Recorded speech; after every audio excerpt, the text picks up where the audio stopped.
This is Gerald Posner. This is History in 5. Today I'm going to tell you 5 interesting things about money and power at the Vatican revolving around corruption, murder, scandal, and intrigue.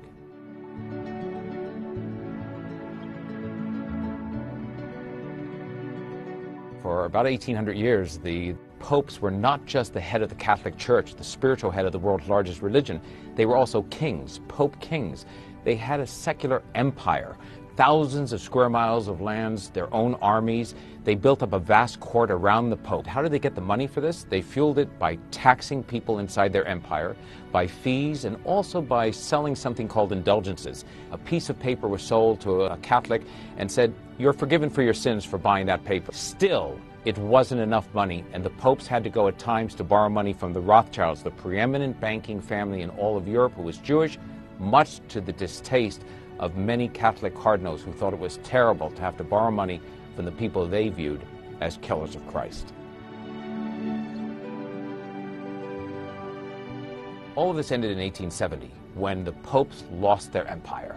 Italian nationalists trying to unify Italy took over, they kicked the king, and they took over the pope's lands.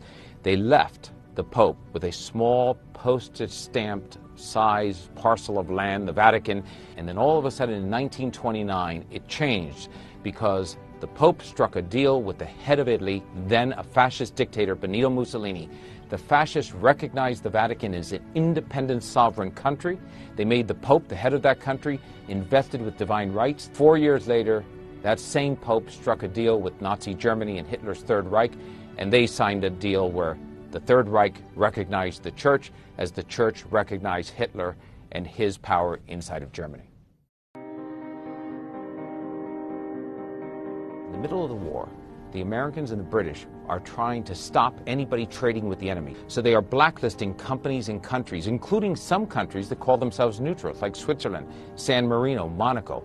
The Vatican says we're neutral. Once the bank is formed, the Vatican is able to do business throughout the war, continue to do it with Nazi Germany, with blacklisted companies. After the war, what happens? That Vatican bank funds with British and American intelligence some Nazis to escape to South America who were wanted as war criminals. The bank, the Vatican, and intelligence agencies have become partners by the end of the war.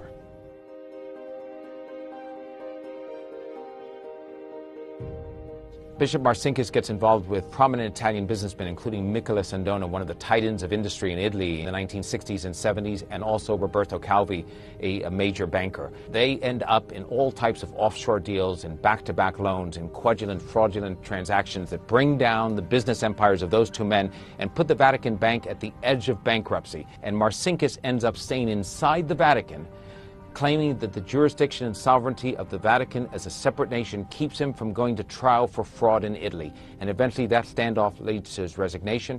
He leaves the country without ever serving a day in prison.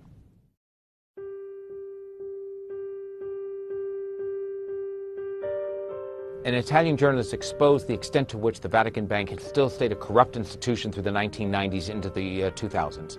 Enter Pope Francis. He comes in 2013 with high expectations. He fired many of those laymen who worked inside the bank who weren't doing anything to make it transparent. He's adopted rules which suddenly changed the bank to become part of the international community.